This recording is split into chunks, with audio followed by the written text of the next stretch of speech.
Tetangga gue hari ini adalah seorang penyanyi yang sering banget gue interview di MTV karena lagunya hits melulu. Ini dia Annisa Teresia alias Tere. Di sini Tere bercerita bagaimana ia bertumbuh dari keluarga yang broken home hingga sampai di titik ia berproses menemukan Tuhan dan mendapatkan kedamaian melalui Al-Quran dan Islam. Inilah dia kisah tetangga kita.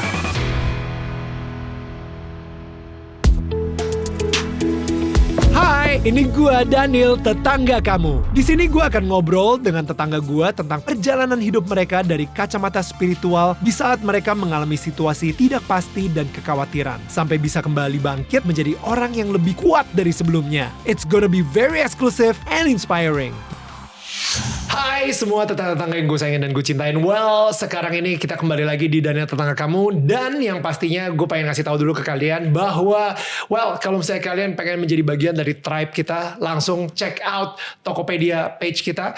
Ini udah ada QR-nya di sini, tinggal langsung cek aja. Atau kalian bisa langsung ngelakuin secara manual ke toko official kita, yaitu di DMN Official Merch. Itu ada di Tokopedia dan juga toko-toko online lainnya. Tapi yang pastinya ini adalah salah satu baju yang mungkin kalian bisa dapetin kalau misalnya kalian pakai. Well, jangan lupa untuk tag kita di Instagram dan mungkin kita bisa repost juga di @danielmananta_network. Well, tetangga kita ini adalah sebuah pembicaraan yang akan menjadi sangat spesial karena gue excited banget ngobrolnya. Langsung aja, ini dia Annisa Teresia aka Tere. Ada AKA, as known as, atau formerly known as Tere gitu kan. Tapi happy banget lah pokoknya. Tere terakhir kita ketemu mungkin di MTV Ambon. Enggak, waktu di parlemen sempet terus ingat banget tuh gini. Tere, aku punya ini nih, program, bukan program, brand ya. Damn, I love Indonesia. Do you remember that? I remember that. Terus, iya itu yang perlu kita perjuangkan. Ingat gak waktu itu sempat ngomong gitu. Nah, itu berapa tahun yang lalu? 2010 kayaknya. 2010, 2011. Iya. Oh wow. Tapi sebelum itu di MTV lah ya? Iya sebelum itu. Cuman maksudnya itu kayaknya terakhir ketemu deh waktu itu. Iya. Gila, gue sampai lupa loh. Iya. Saya suka mengingat-ingat. Jadi kita gitu orangnya kan. Kayaknya terakhir di sini lah gitu. Gila, gue skip banget yang bagian itu. Tapi masih gak sih? Gue dan Malaf Indonesia masih. Masih. Okay. Masih ada sampai sekarang, thank God. Walaupun kita dulu sempet goyah, tapi untungnya ada investor dan sekarang jadi kembali naik lagi dan today is not about me. Nah, karena satu hal yang menarik karena ya kita kan tinggal di sini ya di tanah air gitu ya, dan menariknya kan Indonesia ini punya banyak histori gitu. Betul. Yang sayangnya seiring dengan naik turunnya biasa ya, ada kepentingan ada segala macam, ada kebenaran yang ditutupi, ada cerita yang terpotong gitu. Padahal kalau kita belajar tentang sejarah negeri ini, kita akan semakin mencintai Tuhan kita. Wow, kita udah bisa langsung masuk dari situ guys. Beneran banget. Ini menjadi awal yang indah dari pembicaraan kita. Kita ngomongin sekarang zaman-zaman dulu yang masa kecil lo. Gue lebih pengen belajar dari background lo sendiri gitu kan. Gimana tuh ceritanya dari awal banget lu tumbuh itu di Jakarta, tapi tumbuhnya di keluarga yang seperti apa, Tere? Iya, padahal sebenarnya aku kesini mau belajar sama Daniel. Tapi aku undang gue ke podcast lo kalau. Belum punya podcast, kayaknya harus bikin juga lama-lama ya. Biar dapat ilmu banyak dari orang-orang yang diundang ya. Gitu ya ternyata ya. Oke, baik. Berarti kita ngobrol sedikit tentang bagaimana Tuhan memberikan kasih sayangnya ya. Nah, karena kan ya dengan hidup aja kita udah dikasih kasih sayang sebenarnya sama Allah. I called my God Allah gitu ya. I can call Allah as well. I mean. Iya maksudnya ini kan semua kan punya ininya masing-masing ya, kebebasannya masing-masing untuk menyampaikan, dan aku memilih untuk menemukan dan meyakini bahwa ya nama Tuhanku adalah Allah. Dan selama ini Allah yang benar-benar menjaga lu banget dari kecil sampai hari ini. Iya. Gitu. Dulu sih nggak ngerti kalau kenapa dulu banyak kenapanya. Pertanyaan yang salah satu pernah terngiang di kepalaku. Kenapa sih aku lahir sebagai orang Indonesia? Gitu ya. Jadi kayak makanya kalau ingat Anda, ingat itu ya. Damn, I love Indonesia. Ya, ternyata memang ya itu ada hikmahnya banyak banget ternyata gitu. Dibesarkan, alhamdulillah lahir dibesarkan oleh seorang ibu yang benar-benar Masya Allah ya, aku benar-benar ngerasa tuh kasih sayang ibu tuh benar-benar luar biasa ya itu ya, dengan pengalaman pribadi ya, walaupun keluargaku termasuk yang tidak ideal gitu ya. Kalau dulu kayaknya di zaman aku tuh ngelihat broken family itu kayak masih jarang gitu, tapi ya aku dulu merasakannya gitu. Dan I like that so much. Maksud gue gini, dulu kita ngelihat broken family itu sesuatu yang langka dan jarang. Iya, dan bahkan dibilang apa ya, yang apa kayak misalnya kalau kita come kayak from anomali, dan kalau kita come from broken family itu kayak, kamu anak broken family ya gitu. Jadi kita kayak oke, tapi kan bukan salahku. Iya, gitu, betul. Tapi sekarang ini sepertinya udah normal banget untuk ngelihat perceraian, udah ngelihat anak tumbuh tanpa ayah, anak tumbuh tanpa ibu gitu. Sedih ya. And that's the thing, right? Kayak nggak tahu ya, gue sendiri juga ngerasain bahwa yang namanya sejak namanya perceraian tuh kayak dinormalisasikan oleh Hollywood. Bener banget. Itu kayaknya jadi mengalami sebuah kemunduran sedikit gitu. Iya. Istilahnya peoratif ya. Jadi kesucian sebuah keluarga itu dihilangkan gitu kan, perlahan-lahan dengan segala bentuk propaganda mereka lewat film, lewat apalah musik apa segala macam gitu. Betul. Nah, tapi pada saat itu kan kita belum ngerti dong. Dan kita ada di dalam situ ya. Jadi umur berapa by the way ketika ayah sama ibu berpisah? Waktu itu aku nulis juga di buku. Jadi itu yang paling ironik kalau menurutku. Jadi aku gendong, iya anak siapa lucu gitu, gemes deh. Aku suka sama anak-anak kan, anak kecil masih, mukanya kok kayak adikku ya. Dan ternyata itu adikku. Oh my From goodness. a different mom. Ya gitu. Oh Jadi my kayak, goodness.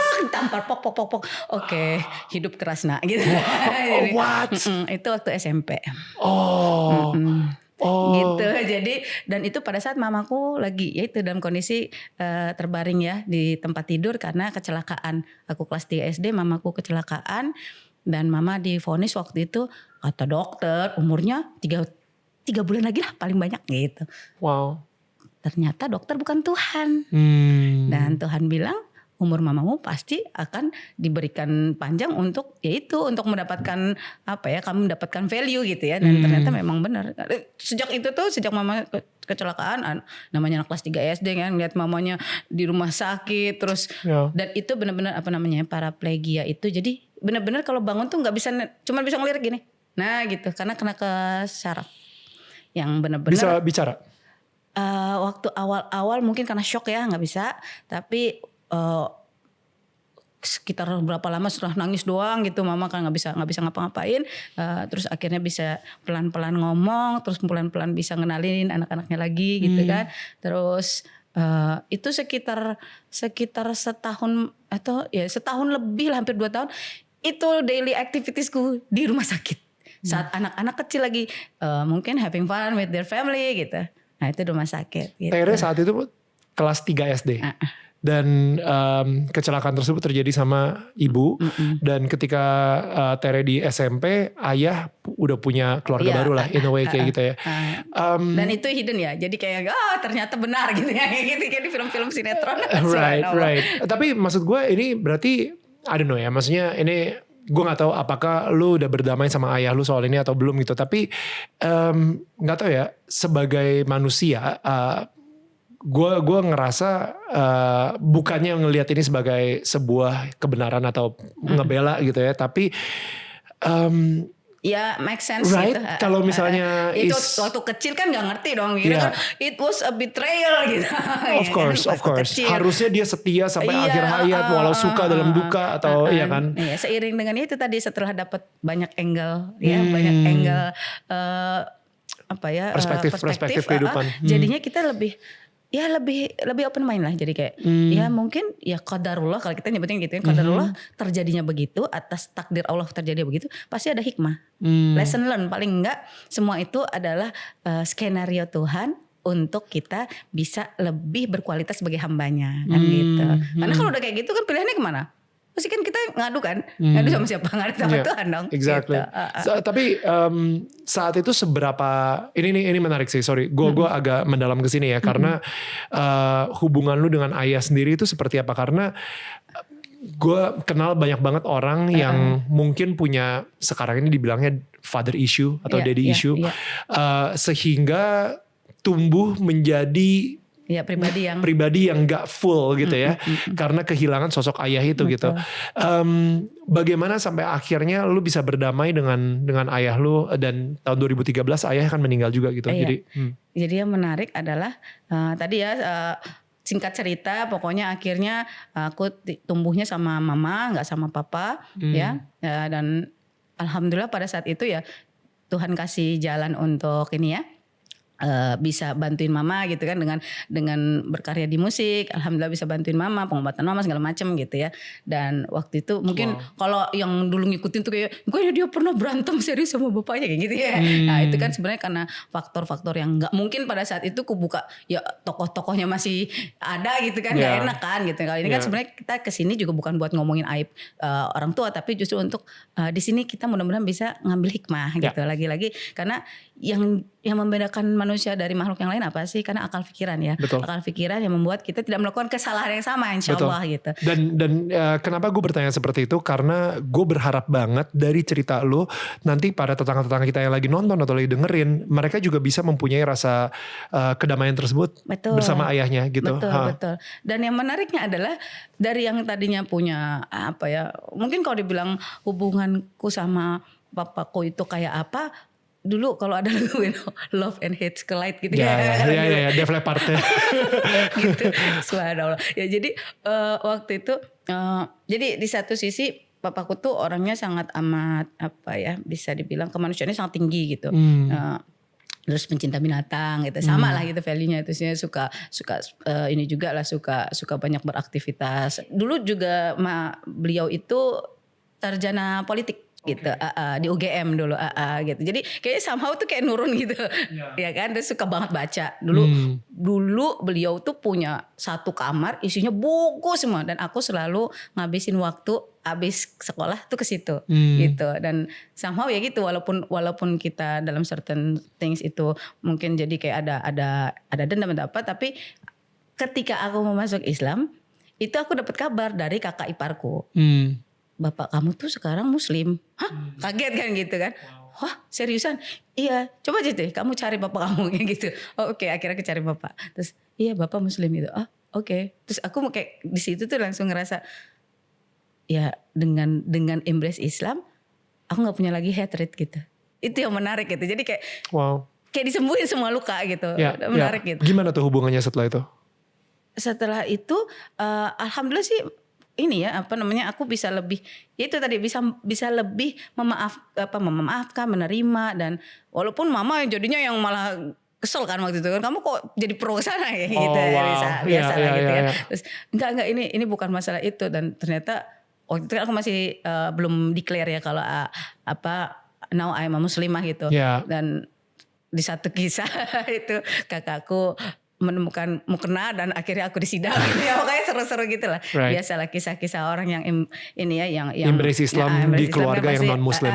Apalagi kan from Bataknis family ya, yang majority bukan gitu ya, bukan meyakini kebenaran itu. Jadi ya kayak benar-benar wah seru lah gitu turbulence-nya. Dan akhirnya ya udah aku memilih untuk ya udahlah, ternyata memang sudut pandang yang dulu waktu kecil aku lihat cuma satu, ternyata enggak, itu kita harus lihatnya circular gitu ya. Jadi kayak benar-benar holistik gitu, jadi ngelihatnya dari semua aspek gitu. Oh iya oke, ternyata ya nggak semua kebenaran apa istilahnya, nggak semua yang mama bilang itu benar-benar semua, nggak semua yang bapak bilang itu salah semua gitu. Jadi kayak oke, ini mama ada kelemahannya di sini juga, bapak ada kelemahan di sini juga. Tapi dengan aku meyakini kebenaran Islam, aku bisa melihat bahwa itu semua terjadi atas izin Allah gitu. Jadi ya you don't have to be angry ke siapapun gitu, karena ya perhaps ya justru karena itu Allah chose you gitu ya kan. Pada saat itu memilih kamu untuk dapat ujian yang itu supaya kamu nyari Tuhanmu gitu. Karena kan kalau enggak, kamu misalnya gitu, kalau kamu seperti apalagi yang dulu kan kebanyakan teman-teman tuh yang mungkin ya bisa dibilang yang kalangan cukup berada gitu ya. Kayak yang aku tuh yang anomali gitu, di satu sisi dibilang berada ya secara material berada, alhamdulillah berada, tapi ya nggak ada kasih sayang gitu, karena kan semua sibuk masing-masing gitu. Dan mama waktu itu untuk survive dari sakitnya itu kan perlu di encourage juga gitu. Dan kita waktu itu pas dalam kondisi seperti itu, terus papaku pergi, itu kayak yang benar-benar wah seru banget gitu. Kondisinya yang rumah sih ada gede gitu, tapi makan apa hari ini, kita nggak bisa makan ya, kayak gitu deh, seru-seru banget deh pokoknya kisahnya gitu. Tapi pada akhirnya ya itu ternyata setelah kita ada di episode yang ini, kita bisa lihat oh iya ya, kalau itu kita nggak alamin mungkin kita nggak akan sampai di sini gitu. Jadi lagi-lagi indahnya adalah ketika sudah embrace Islam, hubungan ke Bapak tuh jadi ya udah ya kita nikmati aja gitu. Jadi kalaupun lagi kan ada drama-drama dengan keluarga Bapak yang baru gitu ya, ya dan itu kadang-kadang jadinya biasa lah kalau ada dulu gosip apa sih, malah digosipnya yang lain-lain gitu kan. Ya mereka nggak paham karena ya udahlah kalau mereka nggak paham biarin aja gitu. Dan akhirnya ya udah kita di satu sisi juga jadi lebih legowo gitu dengan segala aku bilangnya ya dengan segala turbulence hidup dan keabsurdan keadaan yang ada di saat itu gitu. Dan menarik sih. Jadi akhirnya kan ketemu dengan ketemu endingnya mama, ketemu endingnya papa gitu kan. Mamaku meninggal pas 2012 setelah luar biasa lah kalau ngelihat spirit hidupnya mama ya. Gimana udah divonis sama dokter yang mau vonis gitu. Kemudian 3 bulan lagi ngomong sama anak-anak gitu ya. Kita udah nangis-nangis. Mama 3 bulan lagi meninggal gitu. Sedih banget ya ngebayangin gitu ya. Atas izin Allah masih ada tuh mama gitu. Ya, jadi seolah-olah kalau berpikir dengan sudut pandang yang berbeda itu kayak dianggap dosa. Iya gitu. Jadi aku pengen bisa ini nyembuhin mama biar mama bisa jalan lagi, biar bisa beraktivitas lagi gitu. Lihat surrounding kan lagi rame-ramenya apa tuh yang ngeboman di gereja segala macam. Kayak enggak sinkron ya. Ini kita kayak bagus tapi kenapa ya orang-orangnya kenapa begini ya kan gitu. Right. Oke. Ya udah deh agnostik aja gitu kan, akhirnya agnostik. Right.